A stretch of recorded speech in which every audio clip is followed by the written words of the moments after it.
Hello students, hello everyone, welcome to Matrix.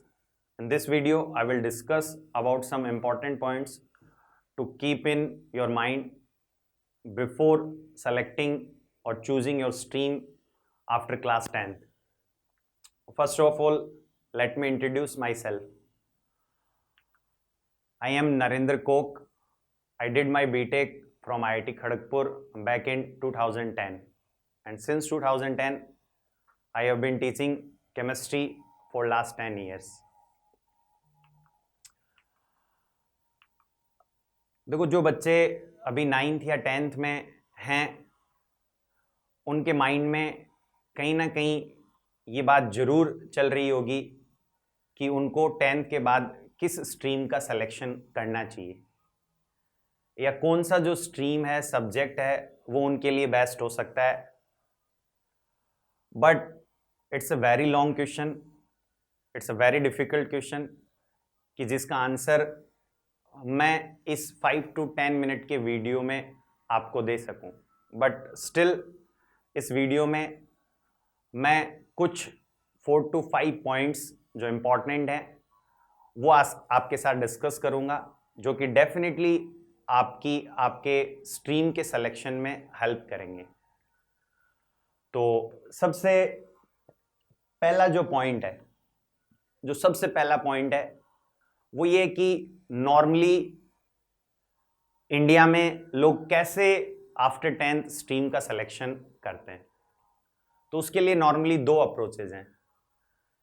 एक जो approach है, फर्स्ट जो अप्रोच है वो स्टूडेंट के 10th के मार्क्स के बेसिस पे, उसके 10th की एकेडमिक परफॉर्मेंस के बेसिस पे, कि नॉर्मली 80% से अबव यदि आप स्कोर करते हो तो डेफिनेटली आपके दिमाग में या आपके पेरेंट्स के दिमाग में ये चल रहा होता है कि स्टूडेंट को साइंस के लिए ऑप्ट करना चाहिए, साइंस स्ट्रीम का सिलेक्शन करना चाहिए.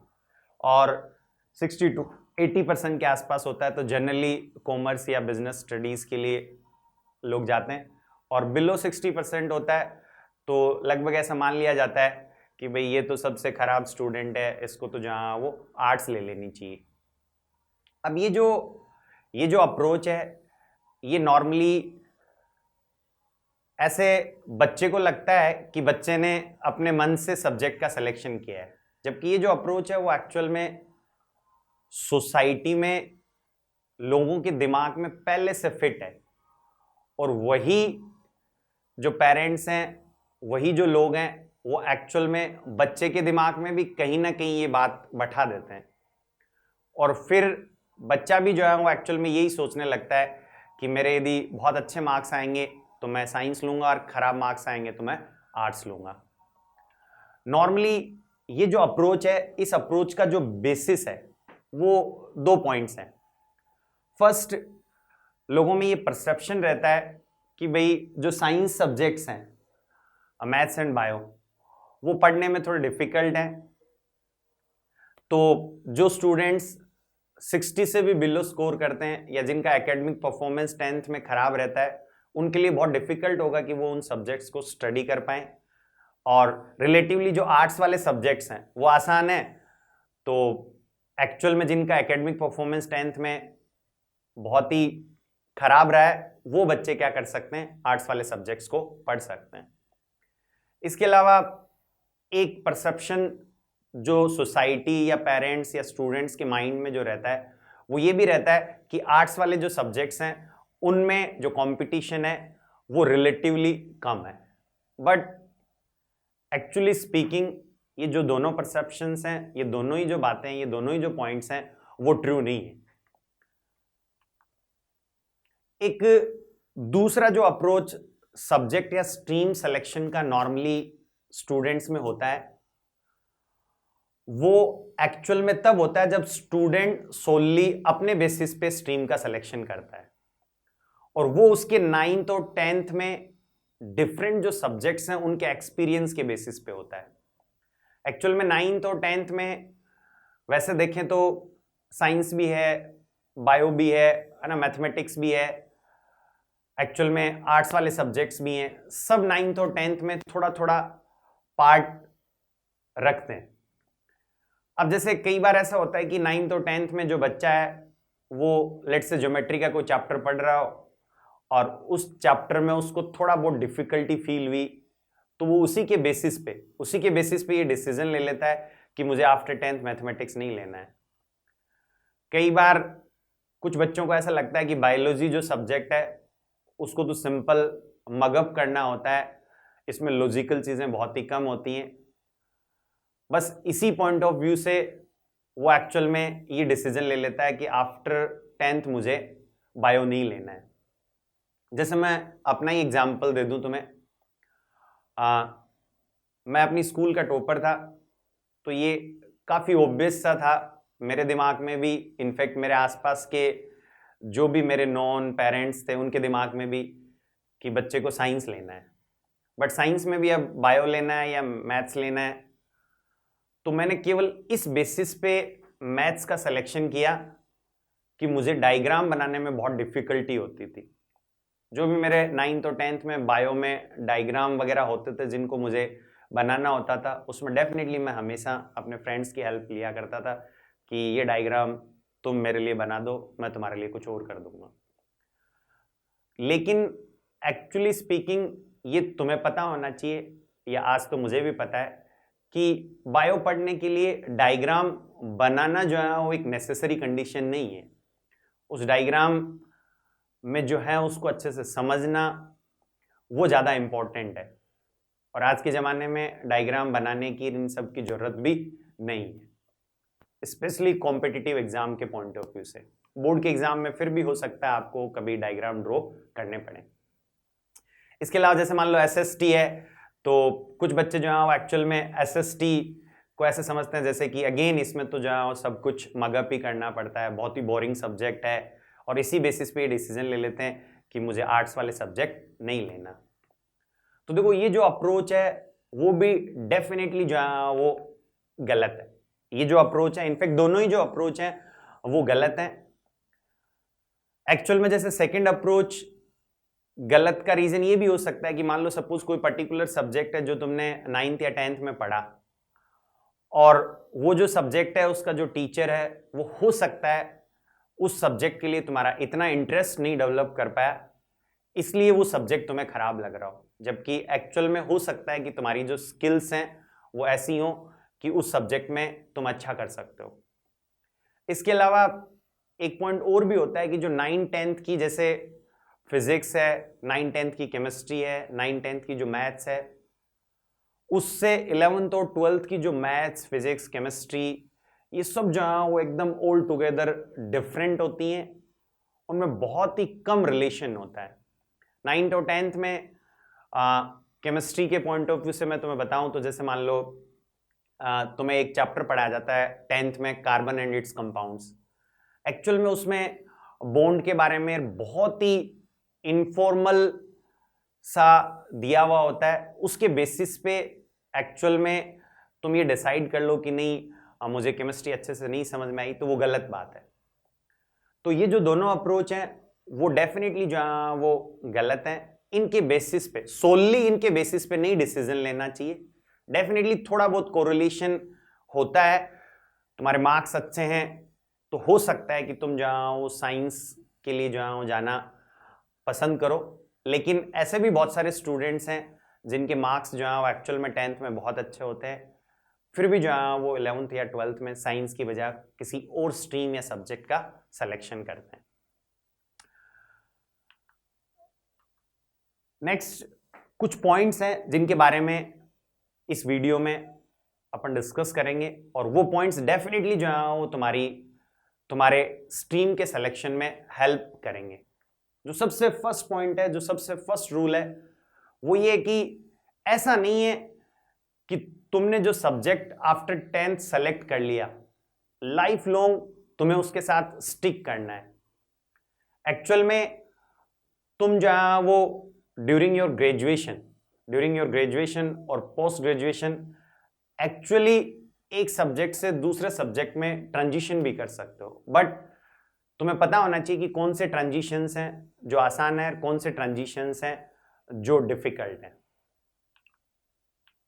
जैसे मान लो सपोज तुमने जो है वो 10th के बाद मैथमेटिक्स चूज किया है, तो मैथमेटिक्स से बायो का ट्रांजिशन डिफिकल्ट है, क्योंकि 11th 12th में जहाँ वो ठीक ठाक बायो आ जाता है कि after 12th during your graduation तुम्हारे लिए मैथ्स से बायो में ट्रांजिशन करना डिफिकल्ट होता है। बट यदि 10th के बाद 12th तक तुम्हारे पास मैथ्स है तो तुम मैथ्स से आर्ट्स और कॉमर्स में बहुत इजीली ट्रांजिशन कर सकते हो। बहुत सारे स्टूडेंट्स ऐसा ट्रांजिशन करते भी हैं।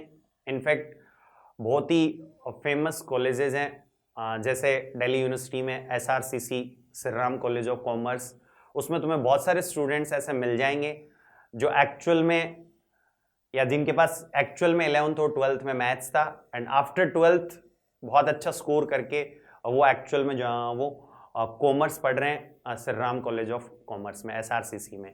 इसके अलावा भी बहुत सारे स्टूडेंट्स हैं जो तुम्हें ऐसे मिल जाएंगे जो कि एक्चुअल में जहाँ वो 11th 12th में मैथ्स पढ़ते हैं और then after 12th Delhi university के कुछ और इम्पोर्टेंट कॉलेजेस जैसे सेंट स्टीफन्स एक कॉलेज है, उसमें जहाँ वो हो सकता है तुम्हें आर्ट्स सब्जेक्ट्स पढ़ते हुए मिल जाएं।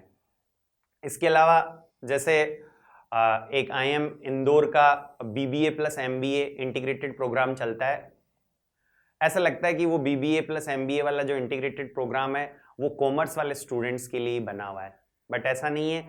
बहुत सारे स्टूडेंट्स हैं जो 11th 12th में मैथ्स लेते हैं एंड देन आफ्टर 12th जहाँ वो उस IIM इंदौर के BBA + MBA इंटीग्रेटेड प्रोग्राम में इनरोल होते हैं।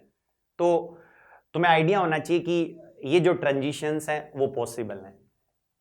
इसके अलावा जैसे यदि तुम्हारे पास 12th में बायो है, 1 सेकेंड, यदि तुम्हारे पास 12th में बायो है तो अगेन बायो से मैथ्स का जो ट्रांजिशन है वो डिफिकल्ट है, बट अगेन बायो से तुम जहां वो आर्ट्स और कॉमर्स का ट्रांजिशन कर सकते हो। इसके अलावा यदि तुम्हारे पास जो है वो 12th में आर्ट्स है तो आर्ट्स से ये सब जो ट्रांजिशंस हैं मैथ्स बायो कॉमर्स ये सब जो है वो डेफिनेटली डिफिकल्ट है। तो 1 सेकेंड, तो जो मेरा पॉइंट है वो ये है कि एक्चुअल में यदि किसी स्टूडेंट के पास 11th और 12th में मैथ्स है तो डेफिनेटली उसको एज है एक्चुअल में उसके लिए बाकी और सब्जेक्ट्स में ट्रांजिशन करना आसान है। यदि 11th और 12th में उसको ये एहसास होता है या मान लो सपोज जैसे जैसे उम्र ढलती है वैसे वैसे मान लो उसको मैच्योरिटी आती है और उसको ऐसा लगता है कि मुझे जहाँ वो इस सब्जेक्ट की बजाय इस सब्जेक्ट में जाना चाहिए, तो डेफिनेटली जहाँ उसने यदि मैथ्स ले रखा है तो उसके लिए बाकी सब्जेक्ट्स में ट्रांजिशन आसान है। और वैसे भी एक्चुअल में 11th 12th में जो मैथ्स स्टूडेंट लेते हैं वो वैसे भी उनके लिए बेनिफिशियल होता है यदि वो फर्दर जो है वो आर्ट्स या कॉमर्स कुछ भी लो, क्योंकि आर्ट्स या कॉमर्स से भी जो कॉम्पिटिटिव एग्जाम्स में उसको अपीयर होना है या जिन कॉम्पिटिटिव एग्जाम्स की उसको प्रिपरेशन करनी है उसमें भी आजकल जो है वो एक्चुअल में बहुतों में जो है वो मैथ्स रीजनिंग ऐसे सेक्शंस आते हैं। जैसे इनफैक्ट आजकल जो IAS का एग्ज़ाम होता है उसमें भी प्रीलिम्स में प्री वाले एग्ज़ाम में एक पेपर जो है वो एक्चुअल में मैथमेटिक्स रीजनिंग इन सब से रिलेटेड होता है। दूसरा जो पॉइंट है मेरा वो ये कि हो सकता है कुछ स्टूडेंट्स को ऐसा लगे कि भाई मुझे मेडिकल करना है तो बायो लेना है, इंजीनियरिंग करनी है तो मैथ्स लेनी है, सिविल सर्विसेज करना है तो आर्ट्स लेना है। ये भी देखो जरूरी नहीं है। जैसे ये जो है वो 2010 के UPSC एग्ज़ाम का डेटा है, इसमें तुम ध्यान से देखो तो एक्चुअल में जो बैचलर डिग्रीज वाले स्टूडेंट्स हैं वो लगभग 7000 कैंडिडेट्स अपीयर हुए थे, उसमें से 600 कैंडिडेट्स फाइनली रिकमेंड हुए थे और उनमें से तुम देखो तो 345 स्टूडेंट्स हैं जो इंजीनियरिंग बैकग्राउंड से थे। हायर डिग्रीज वाले सेक्शन में बात करें तो एक्चुअल में तुम ऐसे कह सकते हो कि 25 स्टूडेंट्स थे जो इंजीनियरिंग बैकग्राउंड से थे।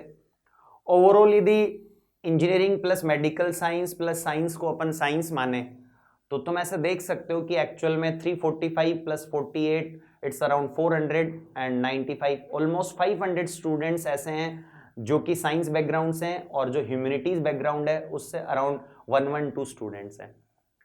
और इधर भी जो है तुम हायर डिग्रीज में देखो तो हो सकता है ह्यूमैनिटीज वाले तुम्हें ज़्यादा दिखें 230, और ये जो साइंस बैकग्राउंड वाले हैं वो ऑलमोस्ट 80 के आसपास हैं। लेकिन फिर भी ये जो 80 है और ये 500 है, इसका सम कर दो तो ऑलमोस्ट 600 स्टूडेंट्स ऐसे हैं 921 में से जिनका जो बैकग्राउंड है वो साइंस था। तो ऐसा जरूरी नहीं है कि तुम्हें सिविल सर्विसेज या आईएएस का एग्जाम फाइट करना है फ्यूचर में, तो उसके लिए तुम्हें आर्ट्स लेना कंपलसरी है। इसके अलावा नेक्स्ट जो एक रूल, इंपॉर्टेंट रूल 3 है, वो ये है कि बहुत सारे जो स्टूडेंट्स हैं वो आफ्टर देयर ग्रेजुएशन या आफ्टर 11th-12th हायर स्टडीज के लिए फॉरेन यूनिवर्सिटीज, जिनको आईवी लीग यूनिवर्सिटीज बोलते हैं, उनमें जाते हैं।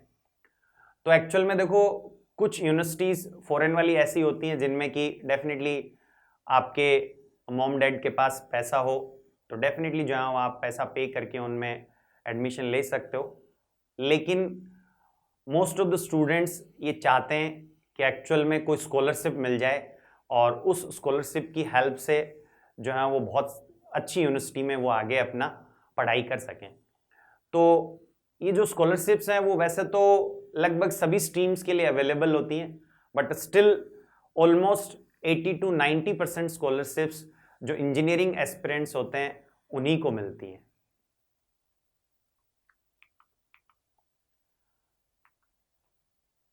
फिर जो रूल 4 है उसकी मैं बात करूं तो जो नॉर्मली सोसाइटी में परसेप्शन होता है, स्टूडेंट्स के दिमाग में परसेप्शन होता है, वो ये होता है कि जो आर्ट्स वाले जॉब्स हैं उनमें जो कंपटीशन है वो लो है।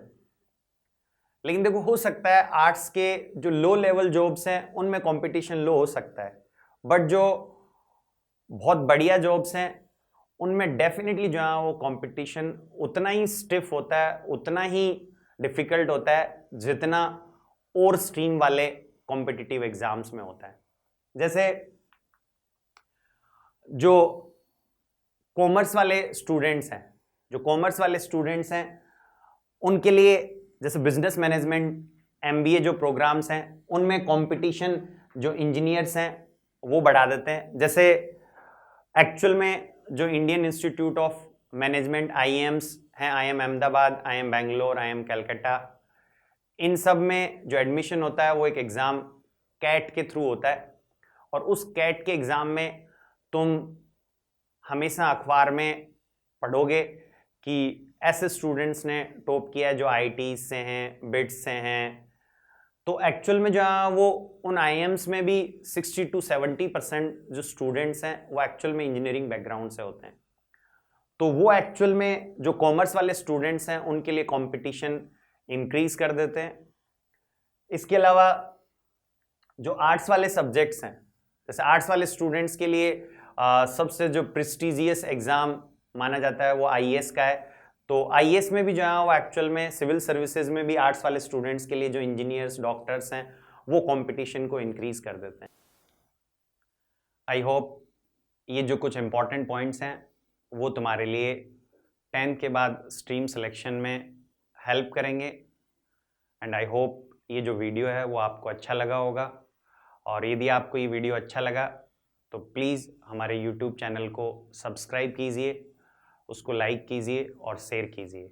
आपकी यदि कोई क्वेरी हो तो आप प्लीज़ इस वीडियो पे कमेंट कीजिए, मैं उन कमेंट्स में आपकी क्वेरीज़ को रिप्लाई कर दूँगा। Thank you very much.